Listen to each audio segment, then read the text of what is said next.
Saya asli suku Dayak. Saya itu awalnya benci sama Islam. Tahun 94 itu, 97 itu kan zaman perperangan Dayak PS Mandura dulu kan. Oh iya iya. Nah, jadi Muslim di situ tuh mungkin habis dibantai. Tapi masjid itu tidak ada penghuninya dan semua bangunannya itu sudah ditumbuhi dengan rumput. Yang pertama itu yang saya dapati di dalam mimpi itu saya ketemu sama ibu-ibu yang dirantai diikat dengan tangannya dua gini kan.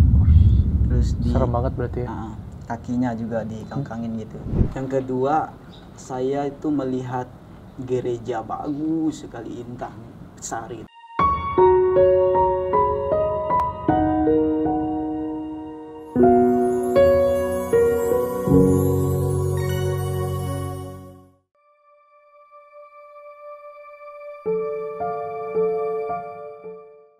Assalamualaikum warahmatullahi wabarakatuh, sahabat Wakaf TV sekalian. Alhamdulillah saya saat ini sedang berada di Pontianak.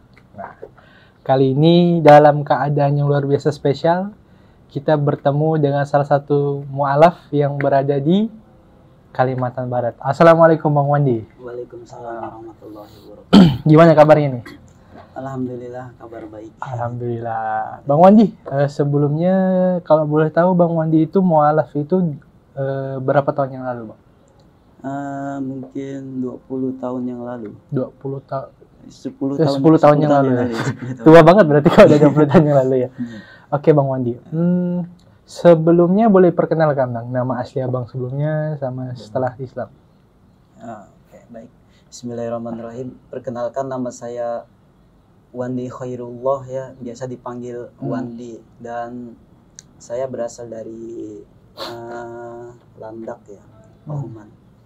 Di Bengkayang berarti ya? Di Bengkayang daerah. Enggak, Landak kabupaten sendiri ya? Oh iya, Landak, kabupaten ya, daerah Pahuman. Pahuman. Saya asli suku Dayak ya.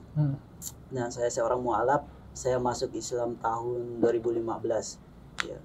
Oke. Dulu sih orang-orang manggil gitu kan, namanya Wandiro. Wandiro, berarti dulu nama KTP-nya Wandiro. Wandiro ya. Kalau sebelumnya agama apa, Bang? Sekarang sebelumnya tuh agama Protestan ya, KTP aja. Protestan KTP. Berarti aja. Selain ada Islam KTP juga ada Protestan KTP nih. Oke. Nggak, kenapa Protestan KTP? Ya biar kalau kita bikin KTP enak masa kan. Nanti di KTP itu status agamanya agama Protestan. Agama misalnya agama apa tuh? Agama nenek moyang gitu kan mungkin ditulis kan di KTP.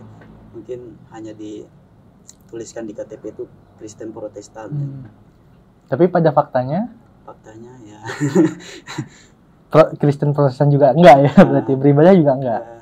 KTP-nya aja. KTP-nya Kristen Protestan. Berarti sebelumnya memilih Kristen itu memang karena orang tua berarti ya? Memang karena atau gimana? Iya, mungkin itu agama yang bisa dibilang itu lagi mayoritas di kampung itu memakai agama itu. Gerejanya pun banyak yang seperti itu. Gitu. Gerejanya mayoritas Protestan juga ya? Protestan, ya. Oke, Bang Wandi.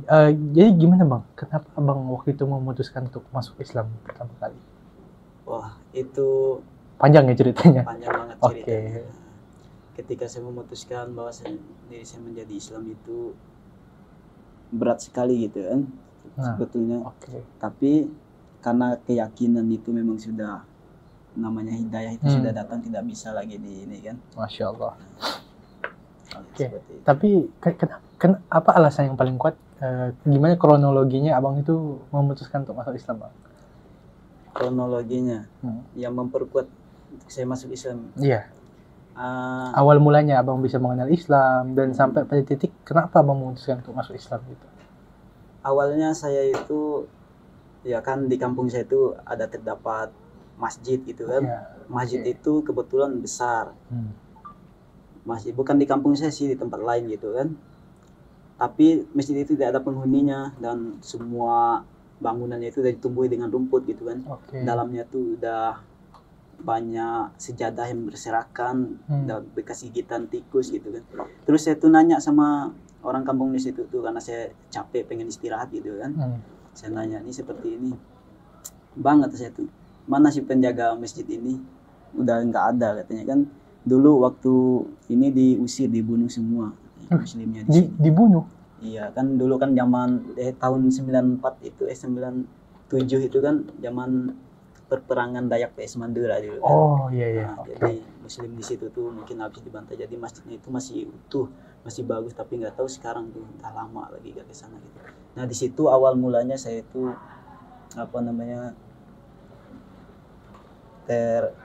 terinspirasi itu kan dengan keadaan. Berarti datang ke masjid, lalu apa yang abang lakukan itu? Saya datang ke masjid, saya sapu, saya bersihkan karena saya capek, pengen istirahat gitu kan. Waktu itu karena, habis main dari rumah tuh bawa pacar gitu kan. Jadi pengen ngantarin pacar saya itu pulang. Jadi sore, akhirnya saya istirahat. Mau istirahat di rumah orang kan nggak mungkin ya. Jadi saya singgah di masjidnya. Itu posisi masih belum Islam waktu itu? Belum Islam.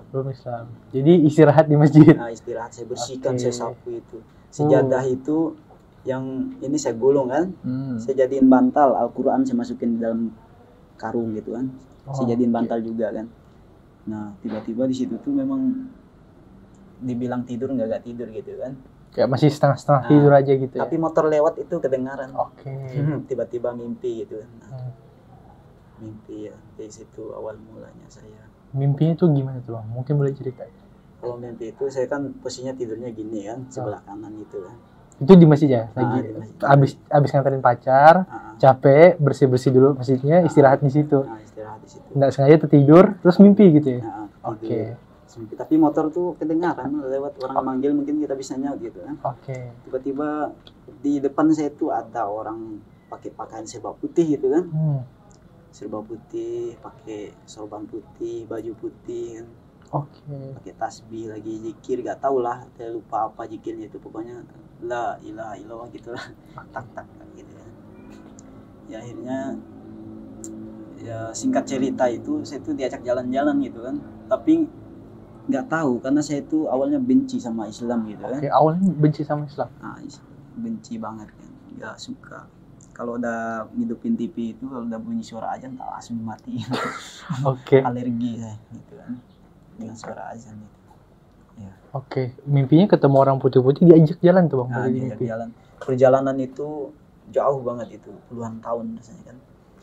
Di perjalanan itu banyak macam, beragam manusia, ada yang narik rantai gitu kan, ada yang narik sendal gitu pakai rantai gede gitu, ada yang mati di tengah-tengah jalan gitu, ada yang sampai kurus gitu, ada yang kakinya udah busuk itu kena panas gitu kan. Jadi padang pasir gitu kan. Nah panasnya itu luar biasa gitu. Nah setelah mimpi itu apa yang abang lakukan? Setelah mimpi itu masih banyak sih ya sebetulnya awal cerita mimpi itu, cuman kita singkat gitu kan. Setelah kita singkat itu, yang pertama itu yang saya dapati di dalam mimpi itu, saya ketemu sama ibu-ibu yang dirantai, diikat dengan tangannya dua gini kan. Terus serem banget berarti ya. Kakinya juga dikangkangin gitu, telanjang no sensor gitu kan. Kelihatan lah semuanya dengan bentuk-bentuknya gitu. Terus itu manggil kan, bang ibu-ibu tuh, sini sebentar katanya. Saya pergi ke tempatnya gitu. Tolong sampaikan minta maaf saya kepada suami saya, kata ibu-ibu itu kan. Langsung sama teman saya yang baju putih itu saya ditarik kan, udah katanya. Jangan dulu, jangan didengerin katanya, biarin ya, kita jalan aja. Nah, itu yang saya dapati pertama dalam mimpi itu kan. Yang kedua, saya itu melihat gereja bagus sekali, indah, besar gitu kan. Lebih gede daripada katedral di Pontianak berarti. Lebih gede daripada itu, pokoknya indah sekali. Pas saya masuk ke dalamnya itu, kok ada orang minta ampun gitu kan, kayak apa tuh? Dinding-dindingnya tuh roboh gitu kan. Jatuhin orang di dalam, baunya bau busuk, bau mamah gitu kan. Pokoknya maaf sih bukan yang ini gitu kan. Tapi memang itu kenyataan dalam mimpi itu. Nah, itu yang kedua. Ada yang ketiga itu saya dapat itu masjid gitu kan. Masjid. Nah, masjid yang paling besar itu kan. Terus di dalamnya itu kayak aktivitas orang biasa. Pertama masuk itu kan berbaris gini orang itu kan, duduk berdiri, ada yang khusus takbir gitu kan. Takbir dari barisan pertama itu. Masuk ke tahap kedua itu ada yang ruku gitu kan. Ada yang ruku. Nah, masuk ke tahap yang ketiga ada yang sujud gitu kan. Nah, akhirnya masuk ke dalam masjid itu banyak anak-anak kejar-kejaran gitu kan. Terus suara-suara baca Quran, suara azan. Suasananya senang sekali berarti. Senang gitu kan. pokoknya semua aktivitas ada di situ lah, pokoknya bahagia. Aktivitas yang bagus-bagus, bahagia semua di situ. Bahagia semua, pokoknya kayak gimana lah, nggak ada kayaknya aktivitasnya di dunia ini gitu kan. Oke. Itu di luar sana masih itu mimpi nih berarti. Masih mimpi. Di luar sana itu pas keluar lagi masjid itu ada lagi seberang di situ tuh. Oke. Ada nyebrang itu tuh, kata teman saya, kamu jangan ke sana. Di seberangnya itu indah banget gitu kan. Pokoknya taman-taman yang tidak ada lah di dunia ini keindahannya. Oke. Taman-taman bunga, buah-buahan apalah. Nah, seperti itu. Itu yang saya dapat di dalam mimpi. Tapi setelah mimpi itu saya itu cuma menganggap itu buat tidur. 1 tahun ke depan itu saya baru itu masuk Islam. Oke, berarti selama 1 tahun itu nganggap ini paling cuma mimpi belaka doang gitu ya? Cuma buat tidur. Karena waktu itu saya ikut tahlilan sama teman saya, dipaksa waktu saya kerja gitu kan. Oke. Kerja nih sama teman saya tuh orang Madura kalau nggak salah nih. Saya belum muslim juga kan. Katanya ayo ikut tahlilan katanya. Sama saya, malu saya, kata saya kan bukan muslim. Udah nggak apa-apa, pakai aja sarung itu. Karena saya degel orangnya kan. Paling bandel, saya pakai sarung, pakai peci, pakai koko gitu. Iya, pokoknya mirip banget lah dengan orang muslim ya. Ikut saya tahlilan tuh. Kebetulan sebelum tahlilan itu mereka tuh ceramah dulu Ustadznya itu. Oke. Ustadznya ceramah dulu. Ceramah dulu. Kebetulan ceramahnya itu sama kayak yang di mimpi saya itu. Tentang surga dan neraka berarti. Percis dengan yang saya mimpiin waktu 1 tahun yang lalu itu. Akhirnya tidak peduli saya orang rame itu, saya Ustadz saya mau masuk Islam. Saya masuk Islam gitu. Orang di tengah-tengah rame waktu tahlilan itu. Orang pada gini liatin saya. Dikiranya orang Islam kali ya? Mungkin itu. Karena pakai sarung, pakai peci. Tapi tindik masih ada, gelang masih ada. Oke. Di tengah keramaian bilang Ustadz saya mau masuk Islam. Orang-orang pada bingung. Akhirnya saya tinggal sama teman saya itu untuk beberapa bulan gitu kan. Malam pertama saya datangin Ustadz saya mau masuk Islam, kata saya. Nggak mau masukin Islam tuh, nggak mau kan. Nggak direspon saya. Malam keduanya Ustadz saya masuk Islam, nggak mau lagi Ustadz. Sampai 1 bulan saya gitu-gitu terus. Nggak mau dia masukin saya Islam. Akhirnya saya sakit hati itu kan, sakit hati sama Ustadz tuh. Akhirnya saya pakai peci, pakai sarung, pakai baju koko, ikut sholat. Sudah hafal Al-Fatihah, Al-Ikhlas, Anas, sholat 5 waktu terkecuali subuh. Sholat subuh saya belum hafal walaupun 2 rakaat. Masih belum dimasukin Islam saya waktu itu. Padahal udah ikut aktivitas sholat, udah hafal Al-Fatihah juga. Ustadznya masih belum mau masukkan Islam? Belum. Nah akhirnya Ustadz itu tertarik kan, mungkin sama saya. Karena 1 bulan terus tuh ngomong, Ustadz saya mau masuk Islam. Lihat saya udah sholat sering ke masjid gitu kan, rajin gitu kan. Nggak pernah ninggalin waktu yang namanya sholat sunnah, ikut aja apa. Tahajud sampai nggak tidur saya ditungguin gitu kan. Ditungguin. Masya Allah, luar biasa. Akhirnya saya dimasukin Islam, dibacakan 2 kalimat syahadat, minum air di botol itu, saya langsung pingsan kan. Ada 1 jam saya pingsannya, kayak ada barang keluar dari belakang saya ini, kayak ditarik gitu. Terus abis itu badan saya ringan gitu kan. Badan saya ringan. Emang sih dulunya sebelum muslim kan saya tuh emang kuat mistis gitu kan.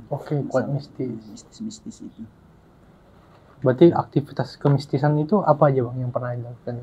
Aktivitas kemistisan itu pernah saya ikutin itu gabung-gabung sama dukun-dukun gitu ya? Bukan, maksudnya saya kan orang paling berani gitu kan. Bukan sombong. Kenyataan beraninya tuh di hutan-hutan, di jalan sendiri itu. Jadi apa tuh kalau ada hal-hal yang janggal gitu, saya tuh penasaran gitu kan gitu. Penasaran, saya selidiki sampai akar gitu kan. Misalkan nih ada gua kecil nih, gitu kan.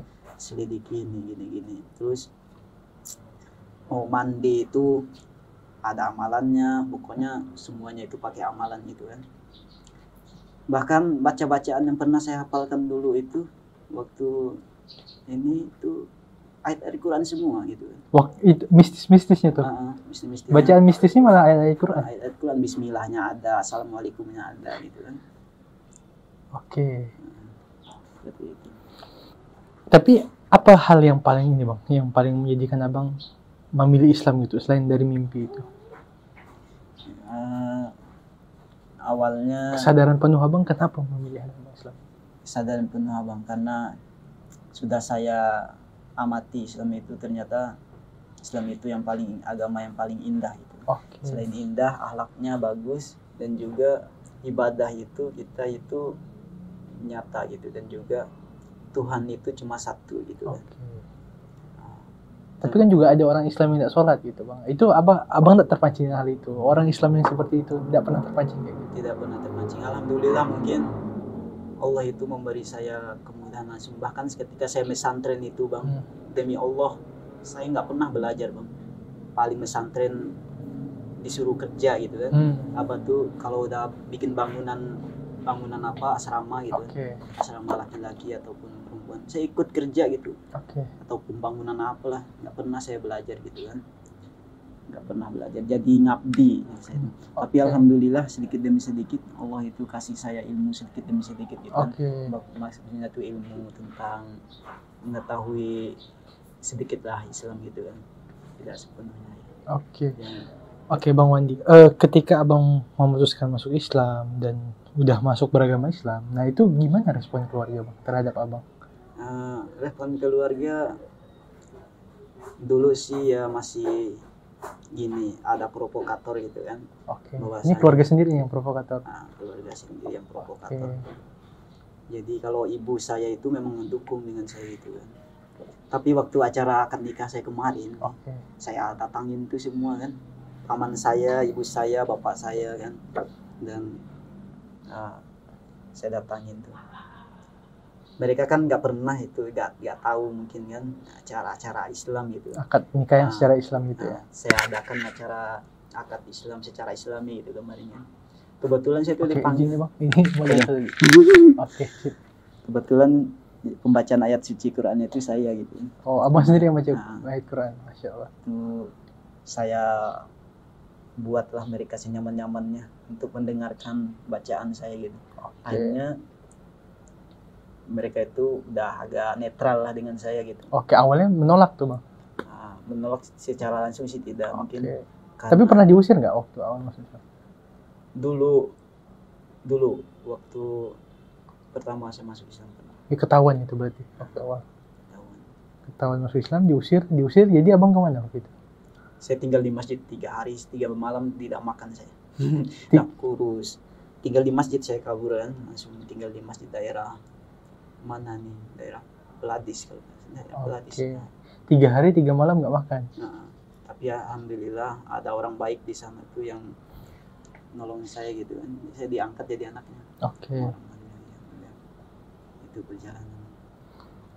Perasaan abang tuh dulu sebelum masuk Islam itu bagaimana bang?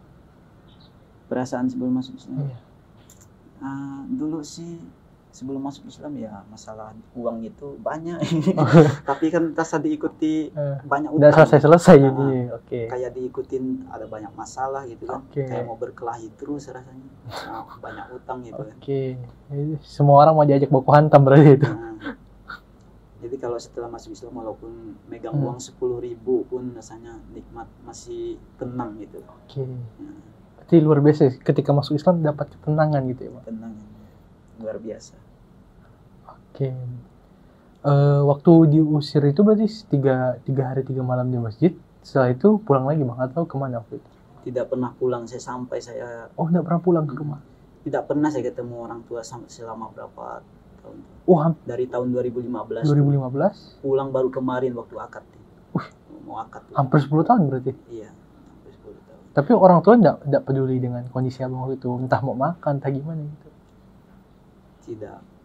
Yang paling khawatir dengan saya itu cuma mama ya. Mama aja, iya. Kalau yang lain enggak. Kamu aku kalau Bapak sudah enggak ada. Bapak sudah enggak ada. Sekarang kan mama nikah lagi. Tapi kok keluarga dari paman atau dari ada berapa beradik? Banyak, satu lusin 10 orang. 10. 2 adik kakak angkat ya, abang angkat itu. 10-nya kandung semua nih? Kandung semua. Dari 10 orang ini ketika masuk Islam semua menolak semua? Tidak sih, tidak menolak secara kamu jangan masuk Islam gitu. Tapi secara halus gitu ya? Cuman karena beginian, kamu tuh bodoh, udah enak-enak bebas makan babi, makan ini gitu lah, mungkin ada lah gitu. Ada pernah gitu. Udah enak-enak makan babi malah pilih masuk Islam gitu ya? Ada penyesalan nggak bang ketika sudah memilih Islam sebagai agama? Tidak sama sekali ya. Bila perlu itu keluarga saya tarik semua masuk Islam. Kenapa Bang? Kenapa tidak menyesal memilih Islam? Ya karena emang kan tidak bisa makan babi nih Islam, tidak bisa minum nih. Karena Islam itu melarang sesuatu yang tidak baik di tubuh kita juga gitu kan. Seperti minuman keras itu kan merusak, ya kan, dilarang sama Islam itu bukan cuma mengharamkan itu, tapi hal-hal yang merusak diri kita juga kan. Berarti Islam itu baik, itu bagus, dan saya menjalaninya. Alhamdulillah. Kalau ini Bang, berarti ketika masuk Islam itu ayah itu masih ada atau sudah meninggal? Masuk Islam ayah masih ada, tapi sakit ayahnya. Ayah udah posisi sakit gitu ya. Sakit. Berarti ketika ayah meninggal tuh nggak tahu tuh? Ayah meninggal itu tahu saya ayah meninggal itu pernah pulang, cuman datang ke kuburan gitu kan. Oh, nggak ketemu keluarga waktu itu? Nggak, datang ke kuburan aja. Oke Bang. Rencana Abang nih ke depan nih, kan sudah hampir 10 tahun ya Alhamdulillah memeluk Islam. Apa yang ingin Abang lakukan ke depannya gitu? Saya tuh pengen, sebenarnya cita-cita saya dulu itu kan pengen buka pesantren sendiri gitu kan. Bahkan di Bandung dulu saya pengen dicabangin gitu di Purwakarta, tapi katanya tuh syarat cabangnya itu, cabang pesantren itu harus menikah dulu gitu. Harus menikah. Ini sudah menikah nih? Nah, sekarang sudah menikah tapi kan udah keluar dari pesantren itu. Berarti sempat nyantri juga tuh di pesantren? Nyantri lama. Berapa tahun waktu itu? Di Garut itu, di Jawa Barat itu 3 tahun, di Sumatera 1 tahun, di Bandung tuh. Oh, udah keliling melalang buana berarti ya? Iya, udah keliling. Alhamdulillah. Setelah masuk Islam ini Bang, ada nggak ujian-ujian yang bagi Abang ini berat sekali gitu? Ketika ditanya itu. Berat sekali. Berat sekali berarti ya? Iya. Apa itu Bang? Mungkin boleh ceritakan ke teman-teman para sahabat Wakaf TV. Itu yang diusir orang tua, udah. Menonjol itu karena saya nggak mau pulang, saya tinggal sama orang itu. Saya pernah lagi makan itu ditendang piringnya, itu pernah kan, tinggal sama orang. Itu saya tahan malu untuk tinggal sama orang biar saya tetap melaksanakan sholat ibadah gitu kan. Itu yang pertama yang saya ingat aja ya, yang lain lupakan aja lah. Kalau diceritakan mungkin ini podcastnya akan panjang nih, 2 hari nggak selesai ya Pak ya. Oke. Perjalanan selama Islam itu. Yang kedua itu ketika saya pesantren, tidak ada dukungan dari siapapun melainkan dari saya sendiri gitu. Pesantren sambil kerja itu, nyari uang itu, mau pegang uang 100.000 pun selama itu susah gitu. 10.000 aja bersyukur. Susah sekali berarti. Karena tidak kerja, karena fokus dengan ilmu. Oke, kalau makan gimana Bang? Kalau makan alhamdulillah ya dimudahkan sama Allah. Kadang ada orang baik gitu kan. Kadang ada orang yang ngasih gitu kan. Pernah dulu waktu itu, waktu bulan puasa itu kan, teman-teman semua pada makannya itu apa tuh, nasi bungkus, minumannya jus, es gitu kan. Sedangkan saya bukanya cuma pakai air aqua aja kan. Jadi apa tuh pengen gitu kan itu. Pengen ya makan yang enak gitu. Ya Allah kata saya itu. Karena saya ini tidak bekerja, ya Allah gimana. Langsung baca ayat ini tuh saya, Pemayatakillah aja Allahumma makhraja gitu kan. Langsung sampai akhir. 3 hari kemudian tuh alhamdulillah ada orang nyari kan, benar keadaan mualaf di sini ya. Tapi saya nggak kenal siapa dia itu kan. Dicari ini, ketemulah dengan saya itu, dikasih amplop isinya tuh kalau nggak salah 500.000. Masya Allah. Alhamdulillah. Bersyukur saya, tapi alhamdulillah cukup itu kan, cukup buat saya beberapa bulan itu. Luar biasa. Berarti sekarang orang tua ibu masih ada berarti ya? Masih ada ibu. Ibu masih ada. Usia berapa berarti Bang sekarang? Usia siapa? Usia ibu. 60-an atau 70-an gitu berarti? Belum kayaknya. Karena ibu saya menikah itu umur 12 tahun. Oh, umur 12 tahun? Masih SD. Anaknya sudah 8. 10 dengan yang anak tiri itu. Tapi ibu belum Islam berarti ya? Belum. Kalau ada satu hal yang pengen abang sampaikan ke ibu dari lubuk hati abang yang paling dalam, apa yang pengen abang sampaikan? Ya, buat mama sih di rumah gitu kan, sehat-sehat. Buat keluarga semua sehat-sehat. Semoga bisa-bisa bersama nanti, bukan cuma di dunia tapi di akhirat juga gitu. Sama di akhirat. Insya Allah hidayah. Tapi udah pernah menceritakan tentang ibu saya sudah Islam gitu? Atau udah pernah mengajak belum sebenarnya untuk ibu masuk Islam? Mengajak sih udah. Tidak harus masuk Islam gitu. Tidak harus seperti itu. Saya tuh bercerita tentang kehebatan perjalanan saya yang pernah Allah tunjukkan langsung di depan mata saya gitu. Seperti halnya ketika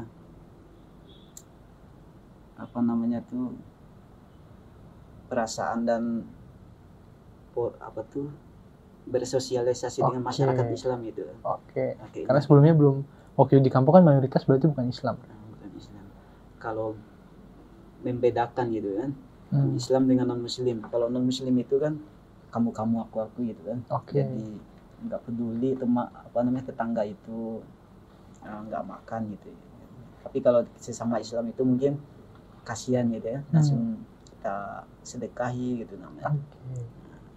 Sedekah tolongan. Luar biasa sekali ya perjuangan Bang Wandi ini ketika memilih untuk memutuskan Islam, bahkan sampai orang tua tidak terima, bahkan sampai sampai harus tinggal di masjid 3 hari 3 malam memang tanpa makan gitu.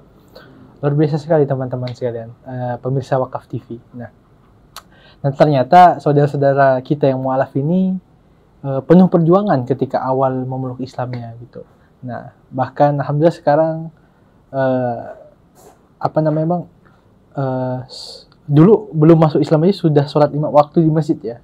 Nah bahkan kita sendiri aja yang muslim aja dalam kondisi Islam belum tentu kita ini sholat 5 waktu di masjid gitu. Luar biasa perjuangan Bang Wandi ini dalam mempelajari Islam. Baik jamaah Wakaf TV sekalian, nah jangan lupa untuk like, komen, dan subscribe untuk membantu channel ini supaya kita akan bisa menghadirkan video-video yang lebih inovatif dan juga bisa menceritakan banyak mualaf yang ada di Indonesia. Baik, saya Ferdinand Putra dari Pontianak. Wassalamualaikum warahmatullahi wabarakatuh. Jadi salah satu hambatan di jalannya, ya ini nih. Nah ini salah satu.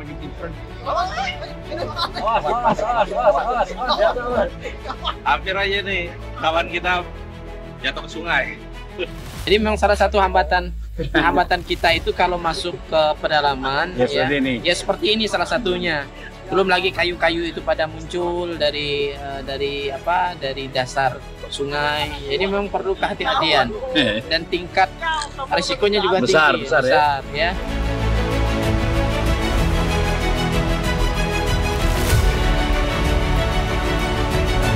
Ya begini kondisi ketika kita masuk ke pedalaman Sigdan Kalimantan Barat, kita memang harus bisa membaca kondisi sungai, kondisi alam. Kalau pada saat air naik kita aman, pada saat air surut maka posisinya kita harus berhati-hati.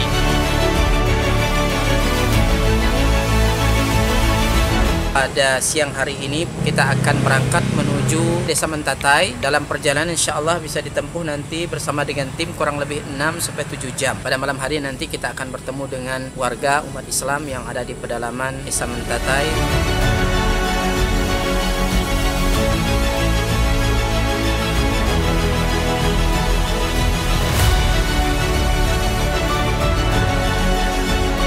Alhamdulillah sudah kurang lebih 600 mu'alaf yang masuk Islam dengan asbab dakwah ini. Dan tentunya ini tidak hanya sebatas mereka memeluk Islam, tetapi masih banyak PR-PR yang harus kita selesaikan. Dalam hal ini kami membina mereka membutuhkan Al-Quran untuk kita sampaikan kepada mereka yang menjadi sarana mereka dekat dengan Allah Subhanahu wa Ta'ala.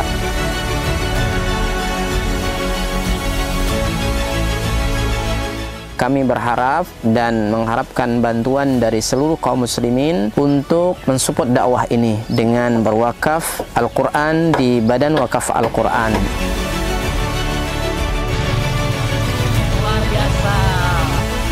Kaum muslimin yang dicintai oleh Allah Subhanahu wa taala, perlu kita ketahui bahwa pondok ini sangat dibutuhkan karena memang di sini sangat minim akan bahkan mungkin bukan lagi dikatakan minim, memang tidak ada lembaga semacam pondok pesantren yang berdiri di Desa Nangatempunak ini. Yang kedua adalah kerusakan akidah. Ya, jadi di sini jika tidak ada pesantren ini rusaknya luar biasa, apalagi memang pemurtatan sangat kuat di Desa Nangatempunak ini. Jadi memang misionaris itu masuk kemari itu dengan materi yang kuat, ya, dengan iming-iming yang kuat. Dengan adanya pondok pesantren ini mengkader anak-anak para mualaf, ya, dari suku Dayak yang berasal dari pedalaman ini sangat mudah jika mereka sudah belajar agama, kemudian mereka sudah paham dengan agama dan mereka sudah hafal Quran, mereka akan kita kembalikan ke kampung-kampung mereka.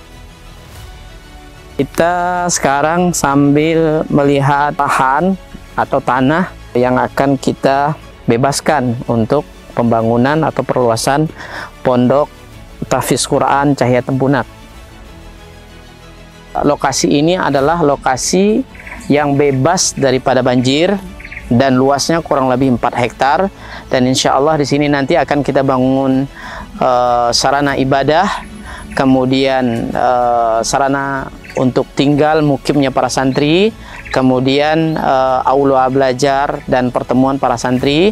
Dengan demikian ini akan membantu dakwah dan memaksimalkan dakwah di pelosok pedalaman Sintang, Kalimantan Barat. Kami mengajak kepada seluruh kaum muslimin untuk mensupport, membantu dakwah ini dengan menyiapkan donasi dan wakaf terbaik melalui Badan Wakaf Al-Quran, dan semoga apa yang kita korbankan di jalan Allah SWT, harta kita, lelahnya kita, semua akan Allah berikan ganti dengan ganti yang lebih baik, kemudian diberikan balasan dengan balasan yang terbaik. Dan kami mendoakan semoga antum semua dijaga oleh Allah SWT dari seluruh musibah baik dunia maupun akhirat. Barakallahu fikum. Assalamualaikum warahmatullahi wabarakatuh.